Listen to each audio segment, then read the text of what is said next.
नमस्कार, आप देख रहे हैं इंडिया न्यूज हरियाणा और मैं आपके साथ तरन्नुम जहान शेख। बुलेटिन की शुरुआत करते हैं फटाफट अंदाज में। उत्तराखंड के मुख्यमंत्री तीरथ सिंह रावत ने राज्यपाल बेबी रानी मौर्य को अपना इस्तीफा सौंप दिया है। राज्य में संवैधानिक संकट का हवाला देते हुए तीरथ सिंह रावत ने सीएम पद से इस्तीफा दिया। तीरथ सिंह रावत ने इस्तीफा देने के बाद कहा है कि राज्य का सीएम बनने के लिए पीएम मोदी का आभार। इसके अलावा तीरथ सिंह ने अपनी सरकार की उपलब्धियों भी गिनवाई।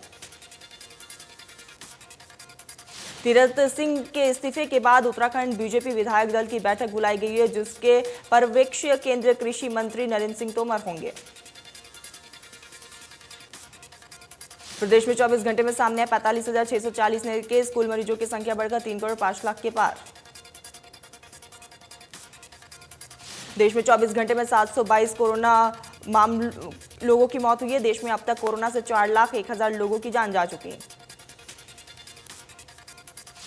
केरल में कोरोना केस कम नहीं हो रहे। पिछले 24 घंटे में राज्य में 12,000 केस सामने आए। केरल में कुल केस की संख्या 24 लाख के पार हो गई। महाराष्ट्र में कोरोना की दूसरी लहर पर लगाम लग रही है। एक दिन में महाराष्ट्र में 8,753 नए केस सामने आए, जबकि 156 लोगों की कोरोना से मौत हुई। कर्नाटक में भी कोरोना के मरीज लगातार कम हो रहे। एक दिन में राज्य में 2,984 नए मामले सामने आए। कर्नाटक में अब एक्टिव केस 53,000 से ज्यादा। दक्षिण भारत के राज्य तमिलनाडु में कोरोना अब भी कहर बरपा रहा है। तमिलनाडु में एक दिन में 4,230 नए मरीजों की पुष्टि हुई है, जबकि 97 लोगों की कोरोना से मौत हुई। आंध्र प्रदेश में भी कोरोना पर लगाम नहीं लग रहा है। एक दिन में 3,400 से भी ज्यादा नए केस सामने आए, जिसके बाद राज्य में कुल मरीजों की संख्या 18,96,000 के पार। उत्तर प्रदेश में कोरोना की दूसरी लहर पर लगाम लग रही है। राज्य में अब एक्टिव केस 2,671 केस। दिल्ली में एक दिन में 53 नए मरीजों की पुष्टि हुई है, जबकि 2 लोगों की मौत हुई। दिल्ली में अब एक्टिव केस 1,041 है। प्रदेश में कोरोना की दूसरी लहर पर लगाम। एक दिन में सामने आए 76 नए केस, 15 लोगों की मौत, कुल केस 7 लाख से ज्यादा।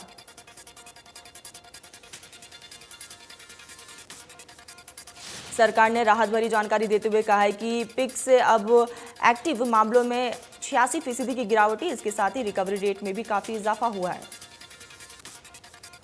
कोरोना वैक्सीनेशन अभियान के बारे में जानकारी देते हुए उन्होंने बताया कि हेल्थ केयर वर्कर्स में 89% ने 2 डोज ले लिए। 18 से 44 उम्र वालों ने 15.8% लोगों को वैक्सीन की पहली डोज लगवाई जा चुकी है।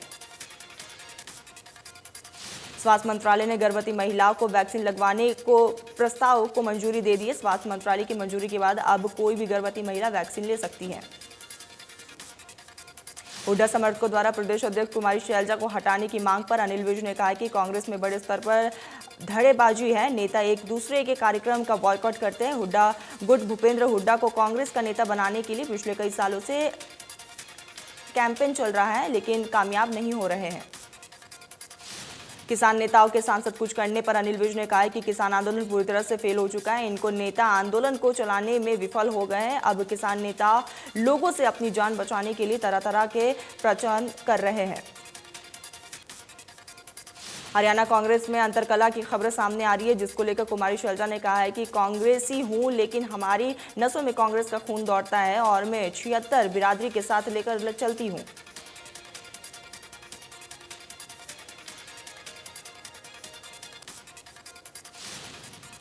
मानसून सत्र के दौरान संसद घेराव की तैयारी में किसान। सोनीपत में किसान नेताओं ने बनाई रणनीति। पंचायत चुनाव में बीजेपी जेजेपी समर्थकों को वोट न देने का फैसला। पीजीआईएमएस रोहतक में ठेके पर लगे सफाई कर्मचारी अपनी मांगों को लेकर हड़ताल पर चल रहे। कर्मचारियों की हड़ताल दूसरे दिन भी जारी है। कोरोना काल में काम करने पर 2 महीने का वेतन नहीं मिलने से कर्मचारी नाराज है। सोनीपत में जिला उपायुक्त के जरिए भारतीय किसान संघ के पदाधिकारियों ने मुख्यमंत्री के नाम ज्ञापन सौंपा और पेट्रोल डीजल की कीमतें कम करने, किसानों के बिजली के पेंडिंग कनेक्शन, धान का न्यूनतम मूल्य बढ़ाने की मांग की। किसान संघ ने कहा है कि 2 साल से पेंडिंग बिजली के नए कनेक्शन पैसे जमा करने के बाद भी किसान को नहीं दिए गए। गन्ने की बकाया पेमेंट भी अभी तक नहीं मिली। करनाल में सुरक्षा सूचना तंत्र और ट्रैफिक व्यवस्था हाईटेक होने जा रही है। स्मार्ट सिटी प्रोजेक्ट के तहत करीब 157 करोड़ की लागत से ट्रैफिक सिग्नल्स और सिक्योरिटी कैमरे लगाए गए।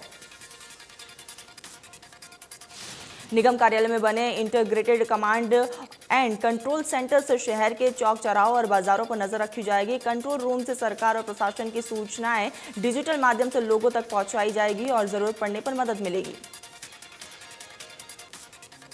हरियाणा के उप मुख्यमंत्री दुष्यंत चौटाला लॉजिस्टिक हब के निर्माण कार्यों से संबंधित विभागों और हरियाणा राज्य औद्योगिक एवं बुनियादी ढांचा विकास निगम के आला अधिकारियों के साथ बैठक की। हब की तैयारियों को लेकर समीक्षा की।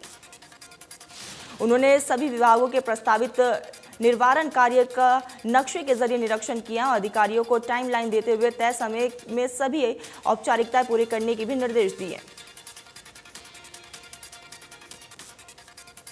उप मुख्यमंत्री ने समीक्षा बैठक के बाद बताया कि नांगल चौधरी में integrated multi modal logistic hub के खुलने से दक्षिण हरियाणा में पहली बार मल्टीनेशनल कंपनियां आएंगी और महेंद्रगढ़ जिले के लिए राजस्व का हिस्सा भी बढ़ेगा।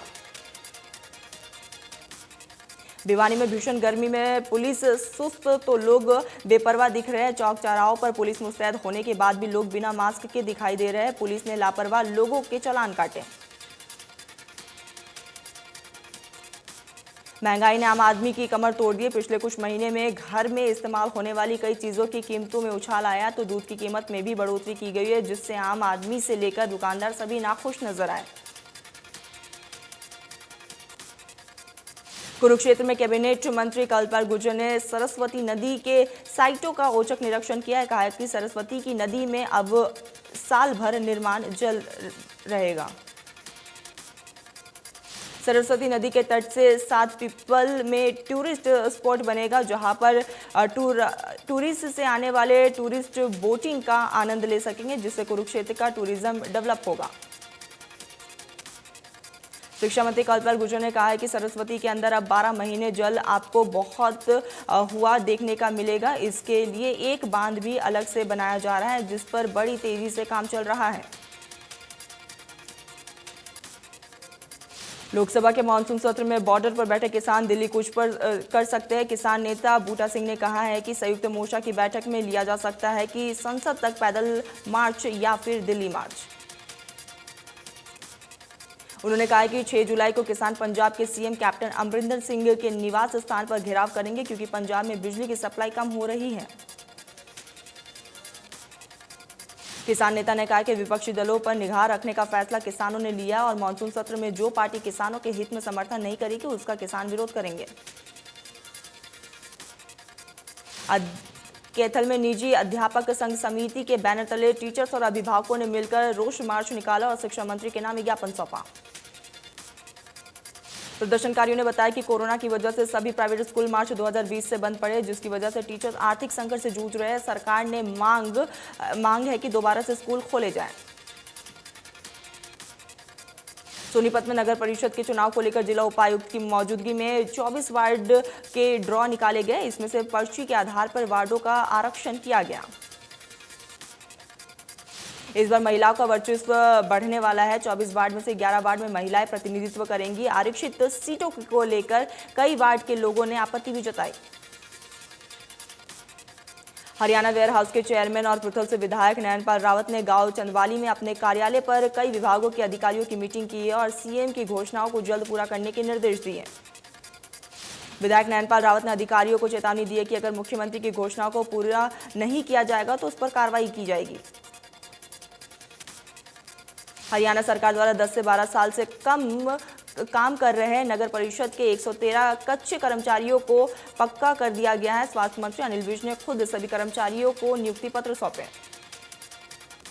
अनिल विज ने कहा है कि अब इन सभी को पूरे सरकारी भत्ते और सुविधाएं मिलेंगी। पूरे हरियाणा में अभी तक 2800 कच्चे कर्मचारियों को ऑन रोल पर लिया जा चुका है। वही पक्के किए सफाई कर्मचारियों का कहना है कि हमारी 8 से 9 साल की मेहनत आज हमारी सफल हुई है और जिसके लिए हम स्वास्थ्य मंत्री अनिल विज का धन्यवाद करते हैं। ऑस्ट्रेलिया की जेल में बंद कुरुक्षेत्र के युवक विशाल की रिहाई को लेकर कुरुक्षेत्र के युवा सड़कों पर उतर आए हैं। तिरंगा यात्रा निकाली। प्रदर्शनकारी युवाओं ने कुरुक्षेत्र के बस स्टैंड के सामने सड़क पर जाम लगा दिया। सभी के हाथों में विशाल की तस्वीर और तिरंगा दिखाई दिया। विशाल के साथियों का कहना है कि जब तक विशाल को रिहा नहीं किया जाता तब तक प्रदर्शन जारी रहेगा। कुरुक्षेत्र के खेतों में बढ़ रही कीटनाशकों के प्रयोग से जहां खेतों की उर्वरक शक्ति खत्म हो रही है, वहीं पर्यावरण भी लगातार प्रदूषित होता जा रहा है।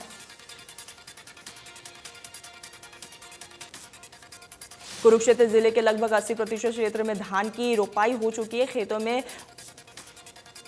फर्टिलाइजर और प्रयोग 110 किलोमीटर प्रति एकड़, 50 किलोग्राम डीएसपी और 40 किलोग्राम पोटाश और जिंक भी डालें। पूरा खाद 40 दिन के अंतराल में डाल दे, लेकिन यूरिया के अंधाधुंध प्रयोग करें। वरिष्ठ वैज्ञानिक डॉक्टर फतेह सिंह ने विभिन्न बीमारियों से बचाव के लिए सुझाव दिए।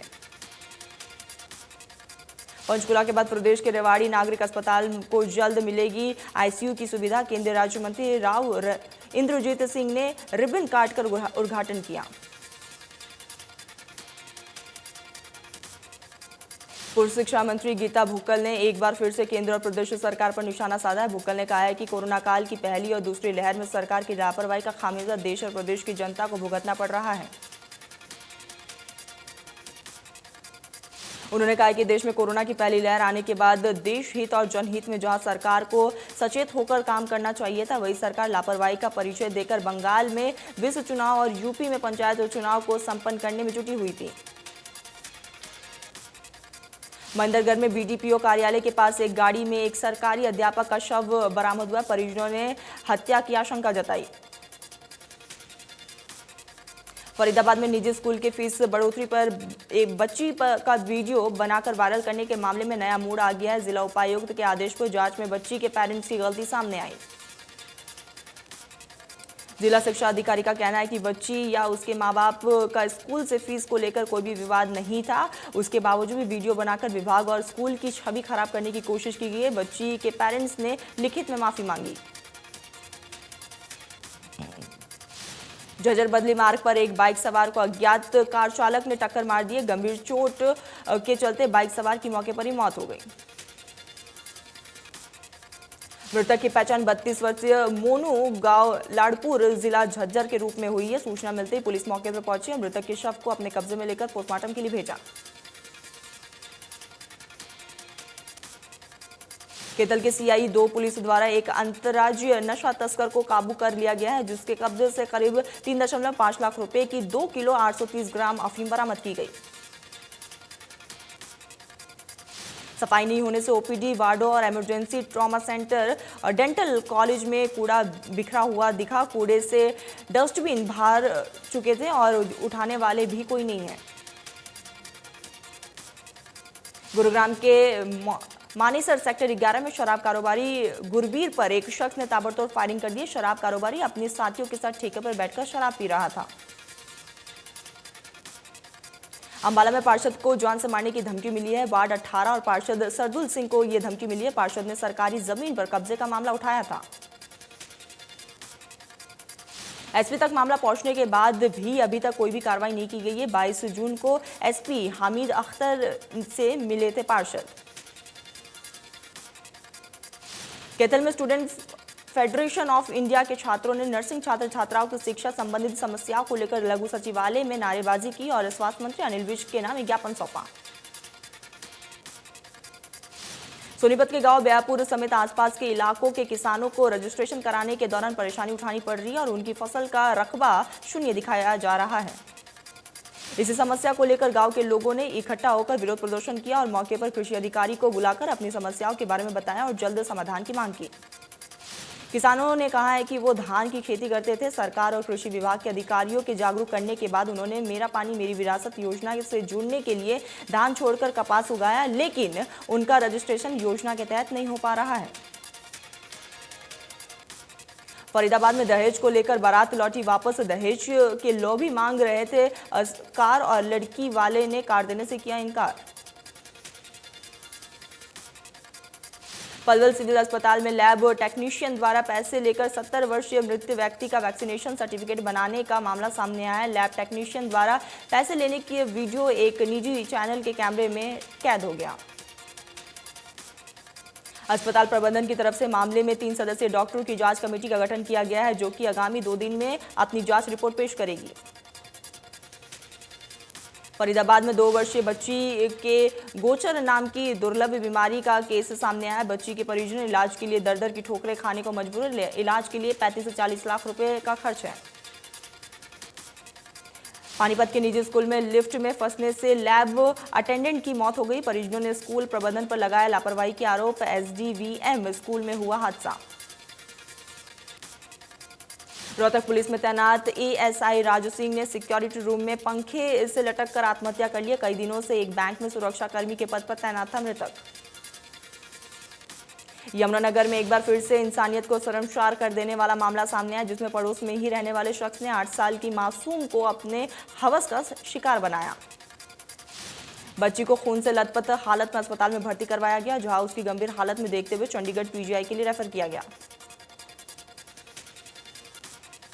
यमुनानगर के गांव जेधर में 4 युवक नहाने के लिए गए थे, लेकिन पानी का तेज बहाव आ जाने के कारण चारों युवक पानी की झाल में फंस गए और पानी से बह गए। एक युवक ने पानी से बाहर आकर गांव वालों की ओर सूचना दी। गोताखोरों की मदद से बाकी युवकों को बाहर निकाला गया, लेकिन डॉक्टर्स ने उन्हें मृत घोषित कर दिया। एसबीआई के स्थापन दिवस पर फरीदाबाद में पौधारोपण किया गया। मुख्य अतिथि रहे एसडीएम ने पौधारोपण कर कहा है कि पौधारोपण कर एसबीआई जागरूकता का काम कर रहा है। एसडीएम ने कहा है कि सकारात्मक सोच के साथ सभी को अपनी जिम्मेदारी निभानी चाहिए। इस दौरान एसबीआई बैंक के स्टाफ को एसडीएम ने शुभकामनाएं दी।